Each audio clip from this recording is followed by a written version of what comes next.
Life partner कैसा होना चाहिए ये बताने के लिए तो है पेरेंट्स, फ्रेंड्स, सोशल मीडिया और छोटी बुआ।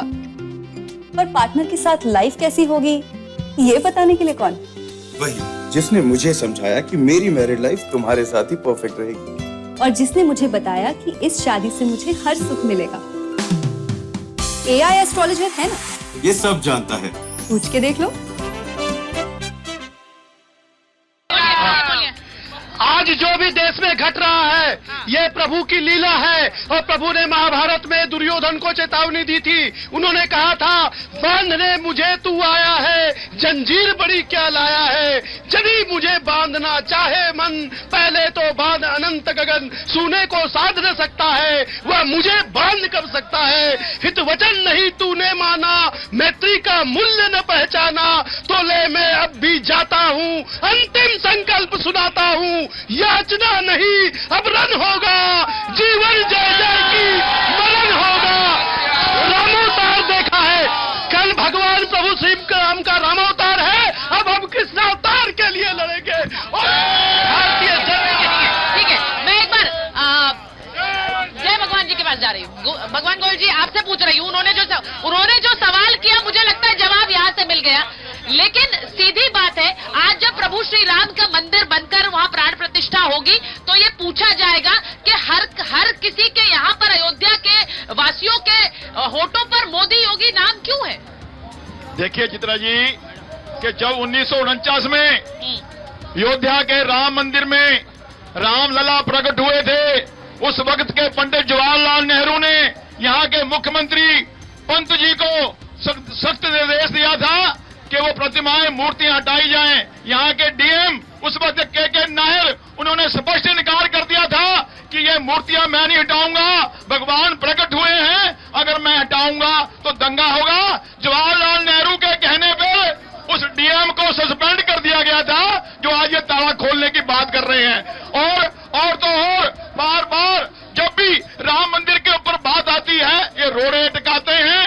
और 19 में जब राम लला की सारी प्रतिक्रिया सुप्रीम कोर्ट में फाइनल थी तो कपिल सिब्बल को कांग्रेस ने वहां पर खड़ा करके पुरजोर विरोध किया, रोकने की कोशिश की कि किसी तरीके से ये कार्रवाई रुकनी चाहिए। और जब हमारे राम सेतु का प्रकरण आया था, उस वक्त तो राम जी के अस्तित्व पर भी प्रश्न चिन्ह खड़ा करके कांग्रेसियों ने सुप्रीम कोर्ट में एफिडेविट दिया था। आज हमारे मोदी जी 11 दिन का अनशन करके बड़े बड़े मंदिरों में जाकर के भगवान के आगे प्रार्थना करके आध्यात्मिक शक्ति को आत्मसात कर रहे हैं, ताकि इसलिए कि जब मैं 22 तारीख को अयोध्या में जाऊं, रामलला को विद्यमान करूं, तो आकाश से हमारे देवता भी अमृत बरसाएंगे और सबके सब अयोध्यावासी और देशवासी इस आनंद का आनंद मानेंगे। पूरे विश्व में जय श्री राम होगा, जय श्री राम होगा, जय श्री राम होगा। अच्छा, आपके लिए अच्छा है राकेश जी, इस वक्त मुझे लगता है आपके लिए अच्छा है कि यहाँ पर सवालों के जवाब आपको देने नहीं पड़ रहे, लेकिन वो आपके लिए इसलिए भी अच्छा है कि क्या ये आपकी उपलब्धि बोल रही है लोगों की जुबान से? क्या ये उपलब्धि है या फिर ये राम लहर है जो इस वक्त आपके सामने नजर आ रही है, लेकिन 24 में क्या होगा अभी नहीं कह सकते? देखिए सुचारिता, कुछ लोग कहते हैं और हम करके दिखाते हैं। हमने जो कहा है वो जो किया है वो दिखाई पड़ रहा है, और इसीलिए आज जनता हमारी प्रवक्ता बन गई है। इसलिए जनता आज हमारी बात कह रही है। ये कह रहे थे कि हमने ताला खुलवाया है, हमने ताला खुलवाया। सच ये है कि ताला इन्होंने लगवाया था, ताला खुलवाया नहीं, ताला लगवाया इन्होंने था। और मैं एक बात और कहूं, सुचारिता जी, आपने कहा ना कि मोदी है तो मुमकिन है, ये आज कांग्रेस के लोग क्यों कह रहे हैं? सच ये है, ये सारे लोग बताएं, क्या पहले रघुनाथ मंदिर में बम नहीं फटता था? क्या अक्षरधाम मंदिर में बम नहीं फटता था? क्या इसी अयोध्या धाम में बम फोड़ने की कोशिश नहीं की गई थी? एक समय था यहाँ बम, वहां बम, वहां बम, और आज चारों तरफ हर हर बम बम, हर हर बम बम। ये परिवर्तन हुआ, ये परिवर्तन हुआ। आ रही हूँ। मुझे लगता है आप लोग हाथ खड़ा करिए, मैं जरूर आऊंगी आपके पास। मुझे पता है बहुत इच्छुक है। कुछ घंटे बचे हैं प्राण प्रतिष्ठा में, बस कुछ घंटे। देखिए, उन्होंने बोला कि कांग्रेस के समय मंदिर खुला था, ये उनकी गलती है, उन्हें पता नहीं है।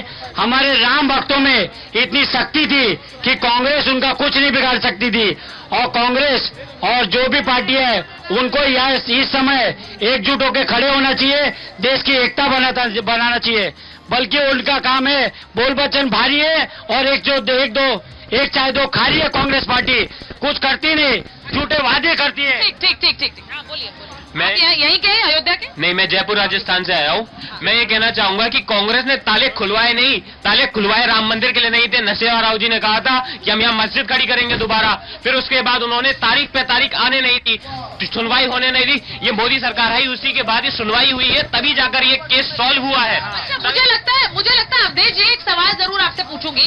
जो युवा पीढ़ी है, बहुत से लोग हैं जो शायद उस आंदोलन के बारे में ना जानते हो, आपको लगता है पुनः अब जान गए हैं राम मंदिर में जो प्राण प्रतिष्ठा होने वाली है?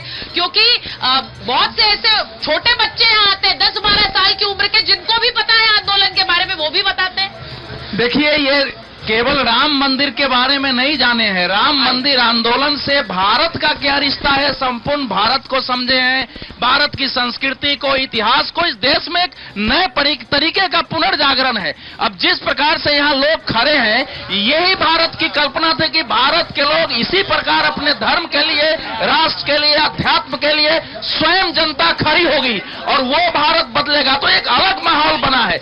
लेकिन देखिए, यहाँ 3 सवाल है जिनके उत्तर बहुत आवश्यक है देना। क्या राजीव गांधी जी ने ताला खुलवाया था? अगर मैं कांग्रेस का विरोधी नहीं हूं, लेकिन कांग्रेस को ताला खुलवाने की जरूरत क्या थी? 1949 से सरकार थी, मंदिर बनवा दिए होते, विवाद खत्म हो गया होता। कोर्ट के आदेश से ताला खुला था, उसके बाद शिलान्यास हो गया, लेकिन काम कांग्रेस के शासनकाल में आगे नहीं बढ़ा था।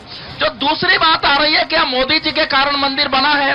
देखिए, ये सत्य है कि अगर केंद्र में नरेंद्र मोदी की सरकार नहीं होती, उत्तर प्रदेश में योगी आदित्यनाथ की सरकार नहीं होती, तो समयबद्ध तरीके से कि इतने दिन में मंदिर बनाना है, दिसंबर 2023 से 2024 के जनवरी तक प्राण प्रतिष्ठा करना है, और रात भर जाग के कौन काम कराता? यहाँ तक कि अगर प्रदेश में दूसरी पार्टी की सरकार होती, तब भी असहयोग होता और मंदिर नहीं बनता। प्यारेलाल जी वो कह रहे हैं कि रात को जाग कर मंदिर का निर्माण करवाना, एक रिकॉर्ड समय में मंदिर को बनवा देना, ये अपने आप में उपलब्धि है, कोई और सरकार ये नहीं कराती। ये तो मेरा कहना ये है कि बीजेपी जो पार्टी है वो इस राम जो आस्था के प्रतीक है, इनको हाईजैक करने की कोशिश कर रही है। राम प्रत्येक भारतवासियों के हृदय में पहले भी थे, आज भी हैं, आगे भी रहेंगे, इसमें कोई दोहरा नहीं है। तो हाईजैक करने की ठीक है, आपका माइक चेंज करवा रही हूँ मैं। एक बार पवन सिन्हा जी आ गए हमारे साथ, जरा तालियों से स्वागत कर दीजिए पवन सिन्हा जी। बड़ा अच्छा लगा सर, आप यहाँ आए हैं अयोध्या में और पावन नगरी पर आज प्रभु श्री राम की बात आपसे होगी। कुछ घंटे बचे हुए हैं, मैं सीधा सवाल पूछ रही हूँ जो आज प्रमोद कृष्णन जी ने कहा है कि मोदी नहीं होते तो मंदिर नहीं बनता जी।